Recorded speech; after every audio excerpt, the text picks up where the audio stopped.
ప్రధాన యాజకుడు అందరి కొరకు ప్రాణం పెట్టాడు కదా. సంఘ కాపరి అంటే సంఘం అనగా మరి ఎక్కడ ఇద్దరు ముగ్గురు అక్కడే. కాబట్టి జీతగాడు కాదు, దేవుని చేతిలో పనిముట్టుగా సాధనాలుగా, దేవుని చేతిలో పనిముట్టుగా సాధనాలుగా వాడబడేటువంటి సాధన వాళ్ళు ప్రతి ఒక్కరు ఉండాలి. కాబట్టి గొర్రెలకు మంచి కాపరి అంటే ఎవరు? యేసుక్రీస్తు కదా. మంచి కాపరి ఎవరైనా ఉన్నారా? ఎవరు? యేసుక్రీస్తుని మంచి పోలి ఎవరైనా ఉన్నారా? యేసుక్రీస్తు మంచి కాపరి. మరి మంచి కాపరి తన ప్రాణం పెట్టును కదా. ప్రాణం గొర్రెల కొరకు ప్రాణం పెట్టు కదా. తోడేలు వస్తుంటే పోరాడతాడు ఆ కాపరి. గొడ్డిలో చెదిరిపోతుంటే కదా, దొడ్డిలో తోడేలు ఎత్తుకోతే ఉకే ఉంటాడు కాపరి, పోరాడతాడు. అట్లాగా గొర్రెలు అనగా క్రైస్తవులు లోపడే సొమ్ము, దేవుని సంఘము లాంటి వాళ్ళం మనం. అందుగురించి ఇక్కడ చూడండి యోహాను సువార్త మరి ఇక్కడ ఇంటెలిజెన్స్ 7వ వచనము. కాబట్టి యేసు మరలా వార్త ఇచ్చాను, గొర్రెల పోవు ద్వారంకు నేను, నాకు ముందు వచ్చిన వారందరూ దొంగలను దోచుకుని ఉన్నారు. గొర్రెలు వారి స్వరం వినలేదు. నేనే ద్వారమును, నా ద్వారా ఎవడైనా లోపల ప్రవేశించిన వాడు వాడు రక్షింపబడిన లోపలికి పోను. బయటకు వచ్చును, మేత మేయుచుండెను. దొంగతనము హత్య చేయను, హత్య నాశనం చేయటకు వచ్చును, కానీ మరి దేనికి రాడు. గొర్రెలకు జీవము కలుగుటకు అది సమృద్ధిగా కలుగుటకు నేను వచ్చి నేను మీతో నిత్యముగా చెప్పుచున్నాను. గొర్రెలు మంచి కాపరి, గొర్రెలు మంచి పచ్చికి దగ్గర తీసుకుపోతాడంటాడు కదా. మంచి కాపరి దోచుకునేవాడు. దొంగలకు వచ్చేటప్పుడు గొర్రెలు ఎప్పుడు వస్తాడంటే ఎత్తుకొని పోతాడు.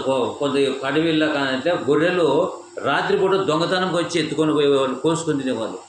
మంచి కాపరి ఏం చేస్తాడంట? 9వ వచనం ఏం చేస్తాడంట? నేనే ద్వారమును అంటాడు ఇక్కడ. చదువు 9వ వచనము. నేనే ద్వారమును, యేసు ప్రభువే ద్వారమును, నా ద్వారా ఎవడైనా లోపలికి ప్రవేశించినలా వాడు రక్షింపబడిన వాడై లోపలికి పోవచ్చు, బయటికి వచ్చుచు మేత మేయుచుండును. మరి దొంగతనం చేసి ఏం చేస్తాడంట? దొంగ హత్య చేసి నాశనంకి వస్తాడ. యేసుక్రీస్తుని పోలి నడుచుకున్నప్పుడే ఆ యొక్క విధానం సరిపోతుంది. కాబట్టి ఈ దొడ్డి కానీ ఏరే దొడ్డిలో వస్తే లాభమే. గొర్రెలకు మంచి కాపరి అందరూ వచ్చే మరి నేను గొర్రెలకు మంచి కాపరి కదా. కాబట్టి దొంగతనం చేయడం హత్య చేయటకు వస్తాడంట. దొంగలు చేసుకునేటువంటి మరి హత్య చేయటకు వస్తాడు వాడు. అందుగురించే ప్రియులారా, నా హత్యను నాశనం చేయటకు వచ్చును, కానీ మరి దేనికి రాడు. గొర్రెలకు జీవం కలుగుటకు మరి సమృద్ధి కలుగుటకు నేను వచ్చింది అంటాడు. గొర్రెల కొరకు ఏం చేశాడు? జీవము కలుగుటకు. గొర్రెల కాపరి మంచి గడ్డి ఎక్కడుంటే అక్కడ తీసుకెళ్తాడు. గొర్రెల కొరకు జీవము అంటే ఏమంట? జీవము కలుగుటకు సమృద్ధి కలుగుటని వచ్చి తిని అంటాడు. నిశ్చయముగా మరి చెప్పుచున్నాను, నేను గొర్రెలకు మంచి కాపరి గొర్రెల కొరకు తన ప్రాణం పెట్టును. జీతగాడే గొర్రెలు కదా.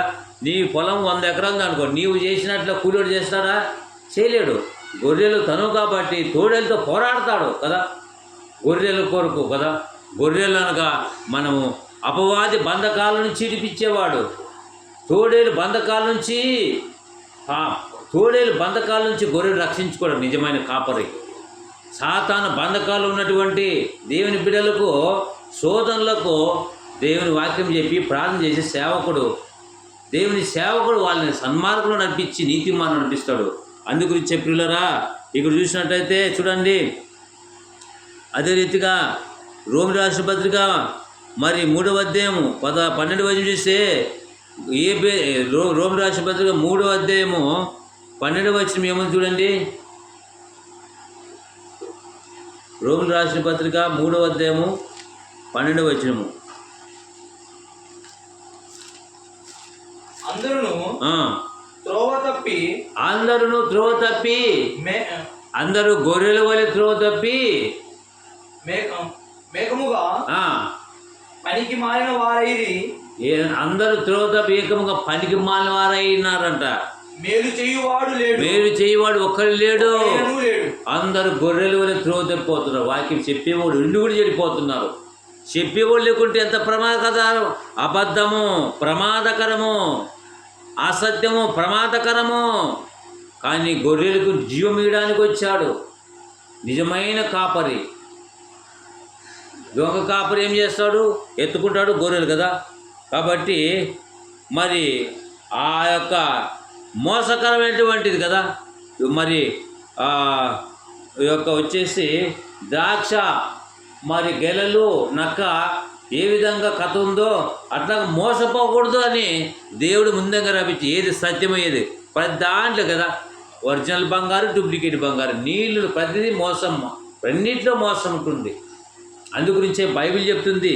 కాబట్టి ఏం చెప్తుందంటే అందరూ గొర్రెల వలె త్రోవ తప్పి ఏకంగా పనికి మాలవారై ఉన్నారని వాక్యం చెప్తుంది.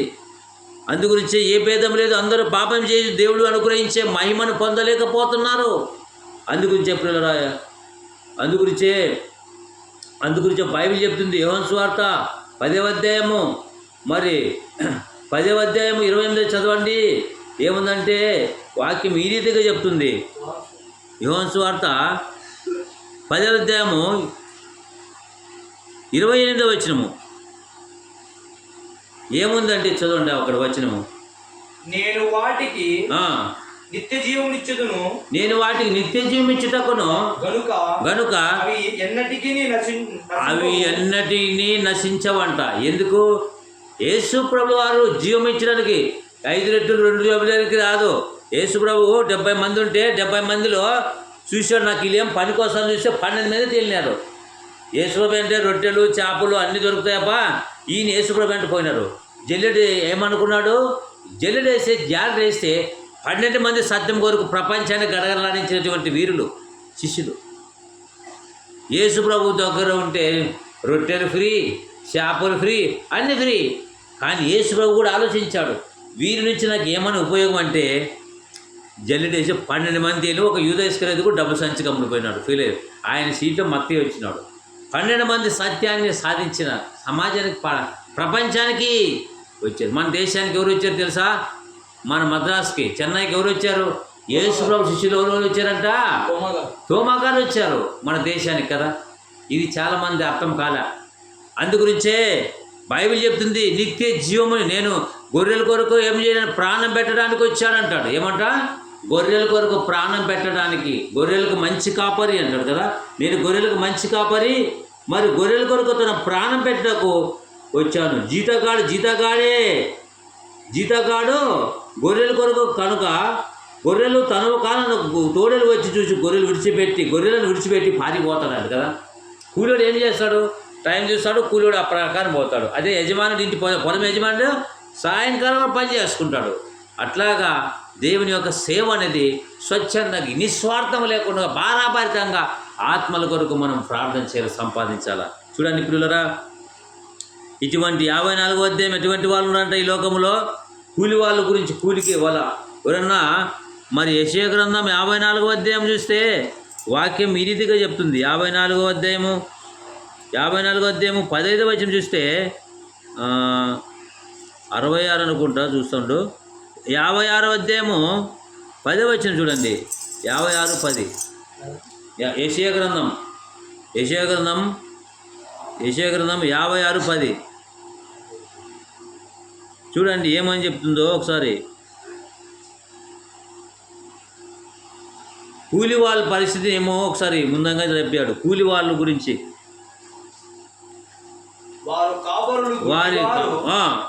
వారందరూ తెలివిలేని వారు, వారందరూ ముగ కుక్కలు మొరగలేరు సత్యం గురించి.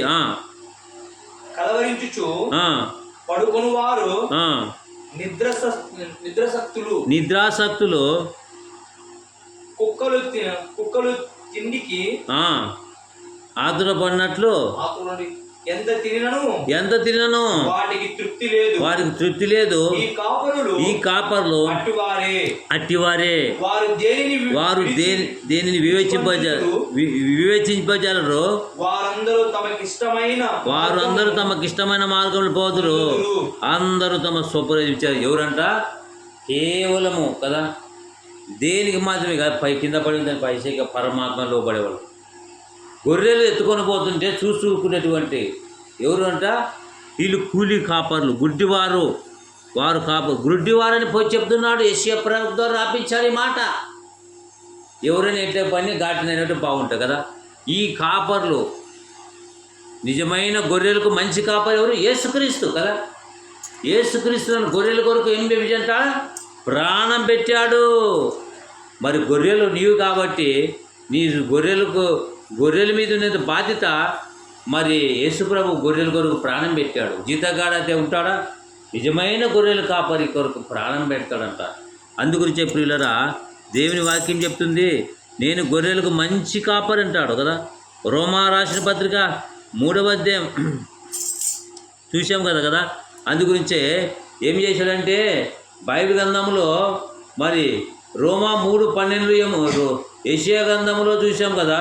మరి మొదటి అధ్యాయం, ఆకాశమా ఆలకించము, భూమి చెవియొక్కమైన పిల్లలు పెంచి గొప్పవారి వారు ఆమె తిరగబడి ఉన్నారు. ఇక తల్లిదండ్రుల మీద ఎంతో తిరగబడుతున్నారు ఎంతోమంది. ఎందుకంటే దేవుని భయం లేక, దేవునిలో పెంచక.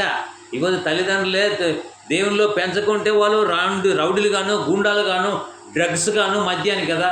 ఎన్నో కోట్లు లక్షలు కుప్పే సీనియర్ యాక్టర్ పొద్దు డ్రగ్స్కి ఎడిక్కయి ఎంతోమంది నాశనం అయిపోతున్నారు.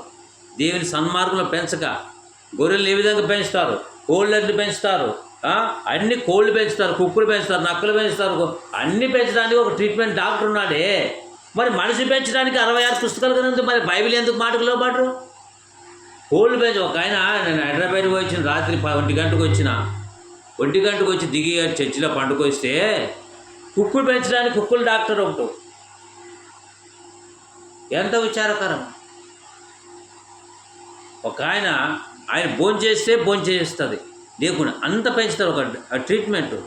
మరి బైబిల్ గ్రంథంలో మనుషులకి ఇన్నిసార్లు చెప్పుకున్నా, ఆకాశమా ఆలకించమో, భూమి చెవియొక్కమైన పిల్లలు పెంచి గొప్పవారు చేసి నా అమ్మాయి నేను తిరుగుబాటు చేసి అంటాడు కదా.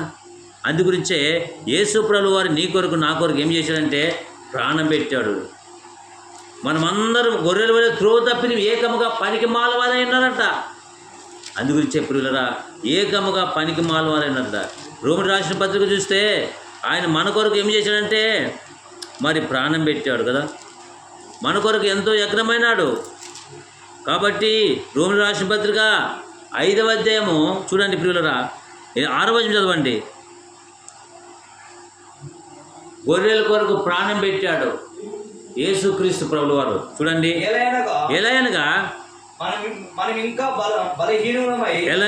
మనం ఇంకా బలమైనగా క్రీస్తు యుక్త కాలమున భక్తిని వరకు చనిపోయి. చూడు, ఎవరైనా చనిపోతారా?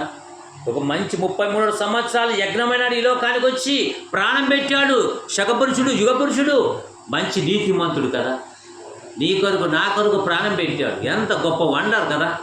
చూడండి, ఎవరన్నా భక్తిహీనుల కొరకు క్రీస్తు యుక్తకాలం భక్తి చనిపోయిను, నీతిమంతుల కొరకు సైతం ఒకడు చనిపోవడదు. మంచివారికి ఒకవేళ చనిపోయి తెగింపవచ్చు. అయితే దేవుడు మన ఎడల తన ప్రేమను వెల్లడిపరుచున్నాడు. ఎట్లనగా పాపమై ఉండగా క్రీస్తు మన కొరకు చనిపోయాను. ఆయన రక్తం ఇప్పుడు నీతిమంతులు తీర్చబడి మరింత నిశ్చయంగా ఆయన ద్వారా ఉగ్రత నుండి రక్షింపబడు. ఉగ్రత ఉండేది ఒకప్పుడు.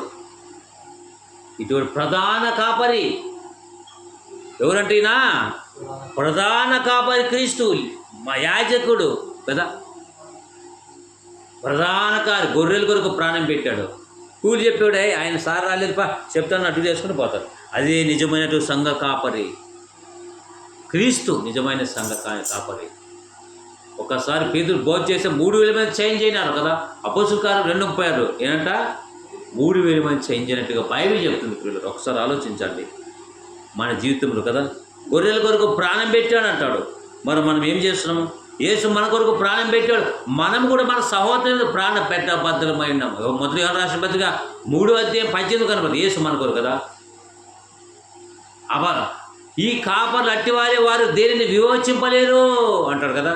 వారు గుడ్డితనం చేసిపెట్టి సైతాను తింటారు. ఎంతో పెద్ద పెద్ద రోమన్ కాథలిక్, పెద్ద పెద్ద సిఎస్ఐ, పెద్ద పెద్ద వాళ్ళు బైబిల్కి వ్యతిరేకంగా చేసేవారు అంతా వీరి కాపర్లు గుడ్డోళ్ళు అంటాడు కదా.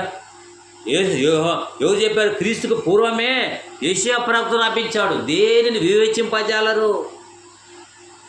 ఎంత తినను తృప్తి లేదు. కానీ నిజమైన కాపరి కదా. కాబట్టి ఈరోజు అందుగురించి పాపంతో శాపంతో అల్లాడిపోయే భేదం లేదు. అందరూ పాపం చేసి దేవుడు అనుకరించే మహిమను పొందలేకపోతారు రా అంటాడు యేసు ప్రభువు. మత్తయి సువార్త 11:20 చూస్తే ప్రయాసం. మత్తయి సువార్త 11:20 చదవని ముగించుకుందాం. దేవుడి వాక్యం ఏం చెప్తుంది ఈరోజు? కుటుంబాల భారంతో 70 కేజీలు బరువుతో అల్లాడిపోతున్నారు. గొర్రెల కొరకు మంచి